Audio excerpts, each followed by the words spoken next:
Damn it. ఏంటిట కుండబద్దలు కొడతా అత్త. నమస్కారం, కుండబద్దల ప్రేక్షకులకి స్వాగతం. నేను గౌతమ్ కాటా. ఈ వీడియోలో నేను మీతో చెప్పాలనుకునే అంశం, రాజీనామాపై విజయసాయిరెడ్డి కుండబద్దలు కొట్టేశాడు. ఈరోజు ప్రెస్ మీట్ పెట్టి మరీ తన రాజీనామాను ప్రకటించటం జరిగింది. అనేక అంశాలు నిన్న సాయంత్రం నుంచి స్పెక్యులేషన్లో ఉన్న అన్ని అంశాలని యథావిధిగా ఖండించాడు. వాళ్ళు అది చెప్పారు, అది కాదు, వీళ్ళు ఇది చెప్పారు, ఇది కాదు, తన రాజీనామాకు ఎటువంటి కారణం లేదు అన్నట్టుగా ఈరోజు ఆయన చెప్పాడు. కాకపోతే ఆయన చెప్పిన కొన్ని విషయాల ప్రకారంగా మరి అరబిందో కంపెనీకి, కాకినాడ పోర్టుకి విజయసాయిరెడ్డికి ఉన్న లింకు కానీ, జగన్మోహన్ రెడ్డికి, బీజేపీకి మరి విజయసాయిరెడ్డి మధ్యవర్తిత్వం కానీ, వీటన్నిటి మీద కూడా ఈ నర్మగర్భంగా కొన్ని అంశాలన్నింటినీ చూచాయగా టచ్ చేసి చేయనట్టుగా కొంత వివరించే ప్రయత్నం చేశాడు, కానీ ఎటువంటి కంక్లూషన్ చెప్పలేదు. కాకపోతే ప్రజలందరిలో ఉన్న భావన ప్రకారంగా ఈరోజు కూటమి ప్రభుత్వం జగన్మోహన్ రెడ్డి మీద కానీ, ఈ విజయసాయిరెడ్డి మీద కానీ, ఇంకా చాలామంది మీద ఎటువంటి చర్యలు తీసుకోకుండా ఉండాలి అని అంటే కానీ ఇప్పటివరకు ఏం తీసుకోలేదు. 7 నెలల కాలం అవుతున్నా కానీ దానికి అనేక కారణాలు చెబుతూ ఉన్నారు. సరైన సాక్ష్యాధారాలను సంపాదించాలి, ఖచ్చితంగా శిక్ష పడేటట్టు చేయాలి అని అంటే శిక్ష వేయటం వీళ్ళ చేతుల్లో పనేం కాదు, కోర్టుకు పెట్టవలసిందే. ఎన్ని సాక్ష్యాధారాలు ఉన్నప్పటికీ ఆ ట్రయల్ మొత్తం ఎన్ని సంవత్సరాలు పడుతుందో అందరికీ తెలుసు. ఆ లోపు పుణ్యకాలం కాస్త పూర్తవచ్చు, కూటమి ప్రభుత్వం సమయం అయిపోవచ్చు, మళ్ళీ ఎన్నికలకు వెళ్ళొచ్చు. ఆ తరువాత మరి ఏం జరుగుతుందనేది ఆ ఎన్నికల్లో ప్రజలు తీసుకునే నిర్ణయం మీద ఆధారపడి ఉంటుంది తప్ప వీళ్ళ చేతుల్లోనో వాళ్ళ చేతుల్లోనో ఉండేది కాదు. అప్రతిహతంగా ఓ పక్కన జగన్మోహన్ రెడ్డి 151 సీట్లతో గెలిచి అట్టడుగు స్థాయికి 11కి పడిపోయాడు.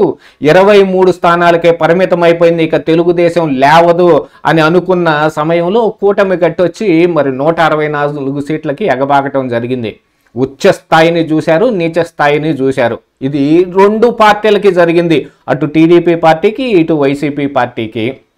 కానీ ఈ రెండిటి మధ్యలో నిలబడి తమ వంతు కృషి తాము చేస్తూ వెనుక నుంచి వెన్నుదన్నుగా ఉంటూ తమ పబ్బం మాత్రం గడుపుకుంటుంది బీజేపీ పార్టీనే. ఈ రోజుకి కూడా ప్రజలందరూ ముక్త కంఠంతో ఏకగ్రీవంగా నమ్మేది చెప్పేది ఒక్కటే, బీజేపీ పార్టీ కాపాడుతుంటేనే ఈ రోజుకి జగన్మోహన్ రెడ్డి బయట ఉన్నాడు అని.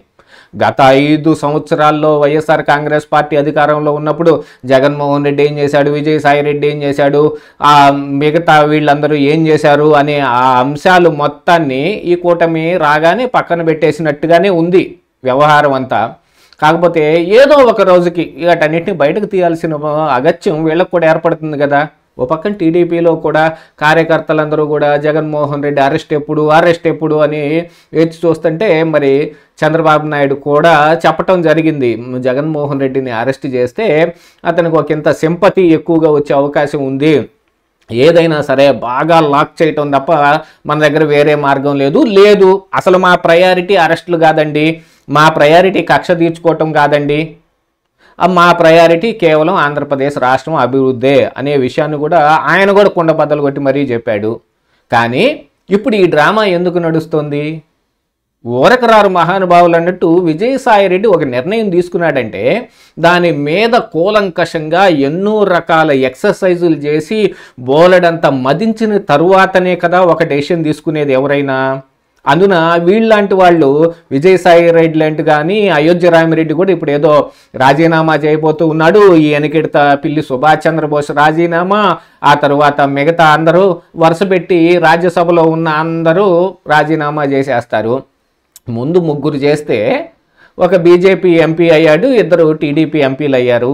కానీ బీజేపీ గట్టిగా తమకే ఎంపీలు కావాలి అని అనుకుంటే కనుక వీళ్ళలాంటి వాళ్ళందరినీ పోగేసుకొని తమ పార్టీ వైపుగా ఆకట్టుకొని, ఇప్పుడు విజయసాయిరెడ్డి అయితే వెళ్ళి తెలుగుదేశం పార్టీలో చేరలేడు, అలాగనే అయోధ్య రామిరెడ్డి కూడా పరిస్థితి అలాగనే ఉంది.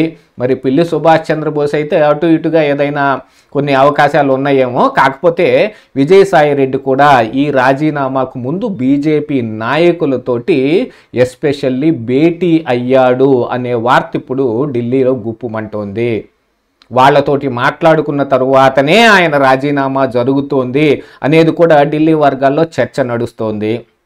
మరిక ఈ రోజుల జగన్మోహన్ రెడ్డి మోడీ కలిసే ఈ పని చేశారు అని ప్రజల్లో నుంచి వచ్చిన ఒక భావనకి ఇది ఊతమిస్తున్నట్టుగా అవుతుంది. వీటన్నిటినీ కూడా ఖచ్చితంగా దృష్టిలో పెట్టుకొని ఆలోచించుకోవాల్సిన అవసరం ఉంది అనేది. బీజేపీ కూడా ఎంతకాలానికి ఈ చంద్రబాబు నాయుడిని నమ్ముకొని ఉంటారు? లేదు, బీహార్లో నితీష్ కుమారు ఇటు అటు అన్నట్టుగా ఉన్నాడు. అతిపెద్ద స్టేట్స్ అయినా ఒక పక్కన యూపీ అంటే వాళ్ళ చేతుల్లోకి వచ్చింది, ఇంకొక పక్కన బీహార్ను కూడా ఆక్రమించుకోవాలనే విపరీతమైన బలమైన కోరిక ఉంటుంది. చిన్న చిన్నగా అక్కడున్న ప్రాంతీయ పార్టీలని సబ్సైడ్ చేసుకుంటూ తీసుకొచ్చి నితీష్ కుమారు కొంచెం ఎక్కువగా కృషి చేస్తూ ఉన్నాడు. ఏదో ఒక రకంగా ఆయనే సీఎం అవుతా ఉన్నాడు కాబట్టి అటువైపు నుంచి ఇండియా కూటమి వైపు దగ్గర నుంచి ఈ కూటమి వైపుకి లాగేసుకున్నారు. ఇక పొమ్మనకుండా పొగబెట్టినట్టు బీజేపీ కూడా బీహార్లో అధికారం కోసం ప్రయత్నం చేస్తుంది. కాకపోతే ఆయన దగ్గర ఉన్న 12 ఎంపీ సీట్లు ఇప్పుడు అవసరం కాబట్టి ఆయన ఉంచుకున్నారు అని అనుకుంటే ఒకళ్ళొకళ్ళుగా అంటే ఈ వైఎస్ఆర్ కాంగ్రెస్ పార్టీ దగ్గర ఉన్న 4 ఎంపీ సీట్లు అంటే లోక్సభ ఎంపీ సీట్లను కూడా అవకాశం కుదిరితే అవినాష్ రెడ్డి సైతం, మిథున్ రెడ్డి సైతం, గురుమూర్తి సైతం అందరూ కలిసి ఏకగ్రీవంగా బీజేపీలోకి వెళ్ళే ప్రయత్నాలు కూడా జరుగుతూ ఉన్నాయి. ఇదంతా జగన్మోహన్ రెడ్డితో మాట్లాడుకోకుండానే చేసేస్తారా? ఈ నాయకులందరినీ మొత్తాన్ని కూడగట్టి ఇక్కడికి తీసుకొచ్చుకుంటే ఆ తర్వాత మళ్ళీ జగన్మోహన్ రెడ్డి ఏదో ఒక రకంగా, ఎందుకంటే ఆంధ్రప్రదేశ్ రాష్ట్రంలో అయితే తెలుగుదేశం పార్టీ లేకుంటే వైఎస్ఆర్ కాంగ్రెస్ పార్టీ తప్ప వేరే దిక్కులేదు. జనసేన పవన్ కళ్యాణ్ ఇప్పటికీ కూటమితోటి బాగా బలంగా కనిపిస్తూ తానేదో డిప్యూటీ సీఎం అంటే సీఎం సీట్లో సగం అన్నట్టు భావించవచ్చేమో కానీ స్వయంగా సింగిల్గా వెళ్తే ఆయన అధికారాన్ని కైవసం చేసుకునే అవకాశం లేదు, ఇటు టీడీపీ కానీ అటు వైసీపీ కానీ. అందుకని వైఎస్ఆర్ కాంగ్రెస్ పార్టీని ఖచ్చితంగా లేకుండా పోయే ఆస్కారాలు ఉన్నాయి కాబట్టి ఇప్పుడు ఆయన లేపటానికో ఆయనకి తరువాత రానున్న కాలంలోనైనా ఆయనకి సహాయ సహకారాలు అందించటం కోసమో ఇలాంటి ఒక ప్రయత్నం చేస్తూ ఉన్నారు. అసలు జగన్మోహన్ రెడ్డి ఇలాంటి ఒక ప్లాన్ ఎత్తుకొని మోడీ దగ్గరికి వెళ్ళుంటాడు, ఆయనతోటి డిస్కస్ చేసి ఉంటాడు అనే అనుమానాలు కూడా వ్యక్తం చేస్తున్నారు. కాకపోతే జగన్మోహన్ రెడ్డి లండన్లో ఉన్నాడు. ఏ విషయమైనా ఆ గతంలో కూడా మీరు చూసుకున్నారంటే నేను ఊళ్ళో లేని సమయంలో, నేను దేశంలో లేని సమయంలో చంద్రబాబు నాయుడిని ఎత్తేసారన్నట్టు ఈ వ్యవహారాలన్నీ నడపటానికి జగన్మోహన్ రెడ్డి లండన్ వెళ్ళిపోయాడు. ఈ విషయమై ఎటువంటి ప్రెస్ మీట్లు పెట్టాల్సిన అవసరం లేకుండా ఉండటానికి ముందు ప్రీ ప్లాన్ చేసుకున్న తరువాత బీజేపీతో మాట్లాడుకున్న తరువాతనే జగన్మోహన్ రెడ్డి లండన్ వెళ్ళాడు, వీళ్ళందరూ బయటకు రావటం మొదలుపెట్టారు అనే ఒక భావనకు మాత్రం బలం బాగా చేకూరుతుంది. ఇదే ఈరోజు కుండబద్దలు.